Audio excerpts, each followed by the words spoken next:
अस्सलाम वालेकुम नाज़रीन, प्रोग्राम दी न्यूज़ रिव्यू में भली कार मसनाउल्लाह हाशमानी अमां ख़िदमत में हाज़िर आहियां। नाज़रीन, अॼु मौजूदा सूरत हाल में हिकु वॾी अहम डेवलपमेंट थी आहे।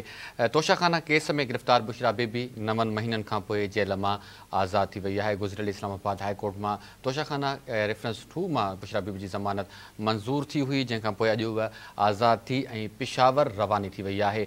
इस्लामाबाद में हू कोन तरसी ऐं जीअं आज़ादी थी ऐं मेडिकल चेकअप खां पोइ हू पिशावर रवानी थी वई आहे। पिशावर रवानी थियण जा कहिड़ा सबब आहिनि, हू छा को गिरफ़्तारी जो भउ हुयो उन्हनि खे हू पिशावर रवाना थिया आहिनि, ऐं गॾो गॾु पाण जी डिस्कस कंदासीं प्रोग्राम में त बुशरा बीबी जी आज़ादी जेका आहे उहा तहरीक इंसाफ़ जी सियासत ते कहिड़ा असर विझंदी, छा हीअ जेकी रिहाई थी आहे या कंहिं डील जो नतीजो आहे। सीनियर सहाफ़ी सीनियर तजिया निगार इफ्तिखार शिराज़ी साहब असांखे वीडियो लिंक ते जॉइन कया है। शिराज़ी साहब अस्सलाम वालेकुम। जी वालेकुम अस्सलाम। शिराज़ी साहब बहुत शुक्रिया, आपने प्रोग्राम के लिए वक्त दिया। शिराज़ी साहब, आज जो है वो बुशरा बीबी की कल ज़मानत मंजूर हो गई, आज उनकी रिहाई भी हो गई है, तो आप समझते हैं कि कोई नया केस भी जो है वो दर्ज नहीं हुआ और जो रिहाई थी वो आसानी से हो गई, ये किसी बैकडोर चैनल का नतीजा है? देखिए, मेरे ख्याल में इस हवाले से बड़ी बातें हो रही हैं कि कोई नया मुकदमा उनके खिलाफ नहीं बना और उनको फिर रिहा भी कर दिया अदालती हुक्म पे। लेकिन मेरे ख्याल में वो वैसे भी शरीक मुलज़मा थी और उनके खिलाफ जितने भी इल्ज़ामात थे, गोया कि जो मरकज़ी मुलज़िम है, आपको मालूम है कि वो भी ज़मानत पे एक तरह से उनको दी गई है, इमरान खान को। तो ये तो कोई इंतज़ामी ओहदा भी नहीं रखती थी, गोया कि तोशा खाना में उनका मुलज़िम हो जाना भी एक हैरान कुन बात थी। तो मेरा ख्याल में 9 माह की कैद के बाद अब हुकूमत वक्त के पास कोई और मैं नहीं समझता कि कोई मुकदमा मौजूद था कि जिसमें उनको इम्प्लिकेट किया जाता या उनको इन्वॉल्व किया जाता। तो लिहाजा मजबूरन अब ये करना पड़ा है कि उनको रिहा करना पड़ा। और आपको मालूम होना चाहिए कि इस दौरान जो 9 मई से मुताल्लिक केसेस में भी उनके नाम को शामिल किए गए थे, गोया कि उसमें भी उनको डिस्चार्ज कर दिया गया। तो अदालतें मेरे ख्याल में हकायक ज़रूर देखती हैं, उसकी बुनियाद पर फैसले होते हैं। तो यहाँ पे उनके खिलाफ जो भी इल्ज़ामात थे, इस्तिग़ासा उनको स्टैब्लिश नहीं कर पाया, तो लिहाजा अदालतों के पास भी एक ऑप्शन रह गई थी कि उनको ज़मानत पे रिहा किया जाए। तो मेरे ख्याल में हुई है और उसके दौरान हमने देखा कि कोई नया केस नहीं बना।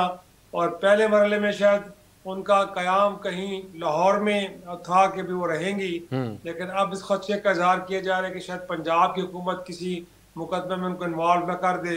तो फिर सेकंड थाट लेते हुए पेशावर चली गई हैं और अब बताया जा रहा है कि वो वहाँ पे वज़ीर आला केपी जो हाउस है उसके नेक्सी में क़याम करेंगी। अच्छा शिराज़ी साहब, आप क्या समझते हैं कि अब तहरीक इंसाफ की सियासत पे भी कोई असरात पड़ेंगे, और ये जो आज़ादी है ये बानी पीटीआई के लिए भी कोई मैसेज है, उनके लिए भी कोई ग्रीन सिग्नल है?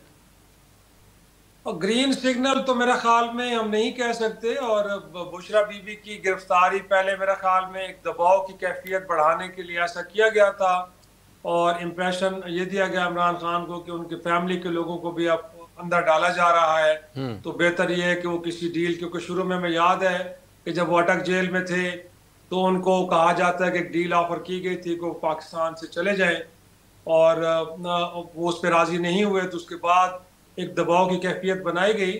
लेकिन बुशरा बीबी की रिहाई के बाद वो यकीनी तौर पे थोड़े बहुत रिलैक्स हुए होंगे कि कम अज़ कम वो चली गई हैं जेल से, अब घर पे हैं। लेकिन मैं नहीं समझता कि इसके नतीजे में कोई तहरीक इंसाफ की कोई पॉलिसी के अंदर कोई बहुत बड़े शिफ्ट नज़र आएगा हमें देखने को। और दूसरा ये है कि कोई इससे हम ये तसव्वुर कर लें कि शायद इमरान खान के लिए भी कोई आसानियाँ पैदा होने जा रही हैं। अभी तक तो हमें ये लग रहा है कि उनको कैद तन्हाई में रखा गया है। आज भी जब उनके वकील मिले हैं तो उन्होंने यही कहा है कि उनकी लाइट बंद कर दी जाती है सेल की, उनसे पंखे की टेलीविज़न की सहूलत दी गई है, इवन कि उनको वर्जिश तक नहीं करने दी जा रही। तो मेरा ख्याल में इमरान खान के हद तक तो अभी सख्तियाँ बरकरार हैं। अब आने वाले दिनों में इंटरेस्टिंगली हाई कोर्ट ने उनकी जो तोशाखाना में जो सज़ा के ख़िलाफ़ दरख्वास्त है उसको समाअत के लिए मुकर्रर कर दिया है। तो मेरा ख्याल है अगर वहाँ से कोई फैसला ऐसा आता है कि जिसके नतीजे में उनकी तोशाखाना में बरियत हो जाती है, तो फिर हम कह सकते हैं कि तहरीक इंसाफ के लिए अब राह कोई हमवार हो रही है। इमरान खान साहब बाहर भी आ सकते हैं और उसके बाद एक नई शुरुआत होगी तहरीक इंसाफ की। तो मेरे ख्याल में कुछ दिन हमें इंतज़ार करना पड़ेगा। अच्छा शिराजी साहब, जैसे ही आज़ादी हुई है बुशरा बीबी की, तो बहुत सारी चीज़ें सामने आ रही हैं, बहुत सारे तासुरात पैदा हो रहे हैं। तो क्या तहरीक इंसाफ की क़यादत का जो अभी तासुर दिया जा रहा है कि कोई क़यादत भी तब्दील होने जा रही है, तो कोई बुशरा बीबी तहरीक इंसाफ की सियासत के अंदर कोई रोल प्ले कर सकती हैं इस मुश्किल टाइम में? मेरा नहीं ख्याल।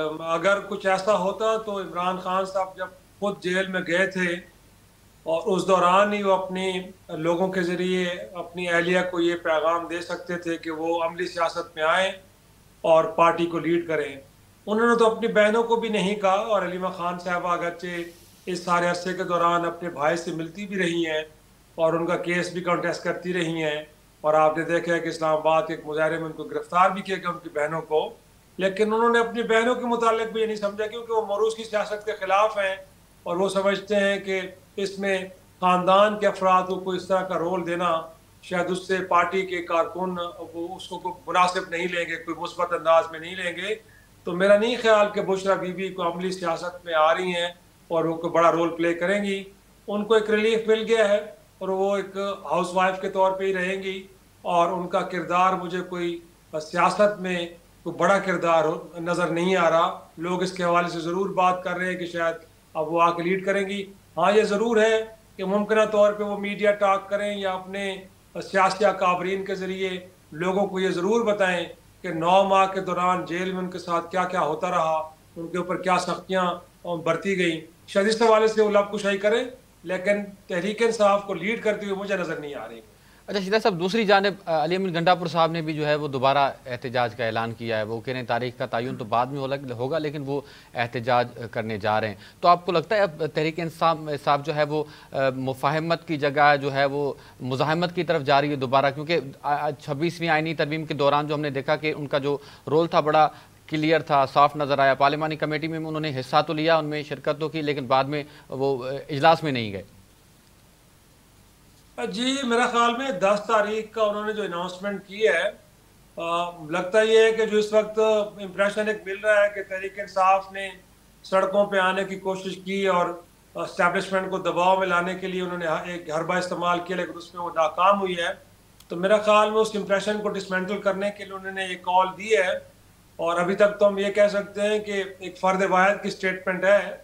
पार्टी की जो मरकजी मजलिस आमला है वहाँ पे कोई एहतजाज के हवाले से किसी किस्म का कोई ना तो इजलास हुआ है और ना ही कोई डिसीजन लिया गया है। तो फिलहाल तो हम इसे कह सकते हैं कि अली अमीन गंडापुर साहब की ये कॉल है, इसको तहरीक इंसाफ की कॉल हम नहीं कह सकते। लेकिन बहरहाल वो ये इम्प्रेशन देना चाहते हैं कि वो अपने कायद के साथ खड़े हैं, और उनके ऊपर जो इल्ज़ाम है कि शायद वो दोनों विकेट के दोनों तरफ खेल रहे हैं, वो इस इम्प्रेशन को डिसमेंटल करने की कोशिश कर रहे हैं। आप देखना ये है कि उसकी कॉल की अगर ऑनरशिप तहरीक इंसाफ मरकजी मजलिस आमला के एंड पे भी लेती है तो फिर हम समझते हैं कि एक सीरियस कॉल होगी, उसके नतीजे में फिर तहरीक इंसाफ मुल्क गिर एक एहतजाज की तरफ जाएगी। लेकिन अगर ऐसा करते भी हैं तो मेरा ख्याल में अब तहरीक इंसाफ के पास तो यही ऑप्शन है कि वो दबाव की कैफियत बनाए रखे, ताकि उसके नतीजे में उनका जो रहनुमा है वो जेल से बाहर आ सके। तो ये स्ट्रैटेजी मुझे लगता है कि इस तनाजुर में ही एक तरह से मुरतब की गई है। अब देखना ये है कि अली अमीन गंडापुर साहब के साथ बाकी पार्टी की आदत भी खड़ी होती है या फिर इस मामले में वो सोलो फ्लाइट लेते हैं। अच्छा शिराजी साहब, आज जो है वो बानी पीटीआई से वकला को मिलने की इजाज़त भी दी गई है, तो आप समझ रहे हैं कोई बर्फ़ पिघल रही है और ये जो मुलाकातों का सिलसिला शुरू हुआ है इसके बाद पीटीआई को थोड़ा मज़ीद और रिलीफ मिलेगा? देखिए, आज अगरचे हाई कोर्ट का हुक्म तो ये था कि इमरान खान साहब को ज़ाती हैसियत में अदालत में पेश किया जाए, बिल्कुल ऐसा ही था, लेकिन मेरे ख्याल में हुकूमत वक्त ने मुनासिब समझा कि इस डिमांड को पूरा करने के बजाय, क्योंकि आपको याद है कि इससे पहले भी जब उनको अदालत में बुलाया गया तो सिक्योरिटी के रीजंस बना के इसकी तामील नहीं हुई। तो आज हुकूमत का ख्याल था कि अगर ज़्यादा दबाव आता है अदालत की जानिब से तो बेहतर ये है कि फिर वकला को मिलने की इजाज़त दे दी जाए। और इस दौरान अब उनके मेडिकल बोर्ड के हवाले से भी कोई तश्कील हो रही जिसमें शौकत खानम के भी डॉक्टर्स को शामिल किया जा रहा है। तो मेरा ख्याल है कि ये सहूलत या नरमी इतने तक थी कि उनके वकला को मिलने दिया गया है, और उसके नतीजे में जो जेल के अंदर इमरान खान साहब इस वक्त भुगत रहे हैं कैद तन्हाई, उससे मुतालिक सूरत हाल बाहर आई है। अब देखना ही है कि इसके बाद अदालत की जानिब अगर जाते हैं, क्योंकि आज तहरीक इंसाफ के वकला ने कहा है कि वो एक नई पटिशन के साथ जाएंगे हाई कोर्ट में, क्योंकि जो कुछ हो रहा है इस वक्त जेल में उससे उनके लीडर की ज़िंदगी को ख़तरात लाक हैं और बड़ा एक डिस्क्रिमिनेटरी रवैया अपनाया जा रहा है। तो अब कल अदालत कल क्या हुक्म जारी करती है, इस मामले को टेकअप करती है, तो उसके नतीजे में मुझे लगता है कि फिर हुकूमत को देखना पड़ेगा वो किस तरह बिहेव करती है। तो बहरहाल इस वक्त अदालत की इंटरवेंशन के ज़रिए तहरीक इंसाफ के कायद के लिए कुछ थोड़ा सा स्पेस बनी है। अब अदालतों पे ये डिपेंड करता है कि क्या वो उनके जो सीरियस कंसर्न हैं उनको सुनते हैं और हुकूमत को इस बात पे मजबूर करते हैं कि जो इमरान खान के साथ ट्रीटमेंट हो रही है तो उसका सिलसिला भी बंद होना चाहिए। और फिर साथ में जैसे मैंने आपसे कहा है कि उनके मुख्तलिफ मुकदमात के अंदर बरीयत के या जमानत के जो पटिशन्स पड़ी हैं, क्या वो उनकी अब समाअत होती है, तो उससे हमें अंदाज़ा हो जाएगा कि उनको को नरमी जो बढ़ती भी जा रही है वो तो कहाँ से, कि अदालती इक़दाम के ज़रिए या हुकूमत ने अब ये फैसला कर लिया है कि अब उनके साथ जो कुछ किया जाना चाहिए था वो कर लिया गया है और जो मकासद हासिल करना चाह रही थी हुकूमत शायद उनके साथ डील के वो नहीं कर पाई, तो अब थोड़ा सा सिचुएशन को रिलैक्स कर दिया जाए। अच्छा, बस आखिर में आपसे ये जानना चाहेंगे कि क्या ये जो आज़ादी है वो हुकूमत के लिए कोई घबराहट पैदा कर सकती है? क्योंकि राना साहब का एक बयान आज आया कि वो कह रहे थे कि औरतों पे मुकदमात नहीं होना चाहिए, जो उनकी बानी पीटीआई की बहनों पे मुकदमात हुए वो भी नहीं होना चाहिए थे और बुशरा बीबी पे नहीं होना चाहिए थे। तो बाकी इस हवाले से जो है वो आपको लगता है कोई उनके लिए घबराहट का कुछ पैदा हो सकता है सूरत हाल? घबराहट तो मेरे ख्याल में उनके लिए भी है, एस्टेब्लिशमेंट के लिए भी है कि अगर इमरान खान साहब बाहर आ जाते हैं तो फिर हुकूमत वक्त के लिए मुश्किलात पैदा हो सकती हैं। एक ऐसी हुकूमत कि जो इकनॉमिक फ्रंट के ऊपर कुछ ज़्यादा बेहतर अंदाज में डिलीवर नहीं कर पाई, और मेरी तो इतलात है कि मुक़्तदर हल्के भी उनसे कुछ ज़्यादा खुश नहीं है उनकी परफॉर्मेंस से। तो ऐसे में बुशरा बीबी का बाहर आना, अब तो इस बात का इंतज़ार क्या किया जा रहा है कि क्या वो भी मुँह खोलती हैं, कोई बात करती हैं, तो यकीनी तौर पर उससे भी हुकूमत वक्त के लिए मुश्किलात पैदा हो सकती हैं। और इमरान खान साहब की भी अगर ज़मानत की रिहाई होती है तो इसमें तो कोई शक नहीं है कि हुकूमत फिर की जो बौखलाहट इस वक्त जो परेशानी है या उनका थोड़ा सा मफाद पर मबनी जो इस वक्त रवैया नज़र आ रहा है, वो बिलाल भुट्टो जरदारी साहब हो या हुकूमत के अकाबरीन की जानिब से, वो वजह यही है कि उनको लग रहा है कि अगर इमरान खान बाहर आए तो उनके लिए सूरत हाल मुश्किल हो सकती है। तो बेहतर ये है कि अब कुछ थोड़ा सा पॉजिटिव सिग्नलिंग की जाए और कुछ ऐसे एक तरह से पैगामात दिए जाएं कि जिससे मफाहमत की राह निकले। लेकिन अब डिपेंड ये करता है कि क्योंकि हुकूमत तो अपने तमाम नश्तर, अपने तमाम हरबे, तमाम जो वो थे तरीके इस्तेमाल कर चुकी है। अब लगता ये है कि अदालतों के ज़रिए जो इमरान खान को रिलीफ मिलेगा तो उसके नतीजे में उनके लिए स्पेस बनेगी। अब उनका तर्ज अमल क्या होगा, क्या अगेन वो जारहाना अंदाज में आगे बढ़ेंगे या वो भी सिचुएशन को देख के बड़े कदम फूंक फूंक के रखेंगे ताकि फिर उनके लिए कोई ज़्यादा मुश्किलात पैदा ना हो। तो मेरा ख्याल में अब सूरत हाल कुछ उस तरफ हमें जाती हुई नजर आ रही है। ठीक है, बहुत शुक्रिया इफ्तिखार शिराजी साहब, आपने प्रोग्राम के लिए वक्त दिया। नाज़रीन, सीनियर सहाफ़ी सीनियर तजिया नगार इफ्तिखार शिराजी साहब जी अवां ॻाल्हि ॿोल ॿुधी बुशरा बीबी जी रिहाई खां पोइ जेकी हिन वक़्त जी सूरत हाल आहे उन्हनि ते हुननि तफ़सीली नुक़्ता नज़र अवां जे साम्हूं रखियो। वठूं था मुख़्तसिर ब्रेक, ऐं ब्रेक खां पोइ पाण ॿीहर हाज़िर थियूं था ऐं पाण ॻाल्हि ॿोल कंदासीं पोलियो जे ख़ात्मे जे हवाले सां।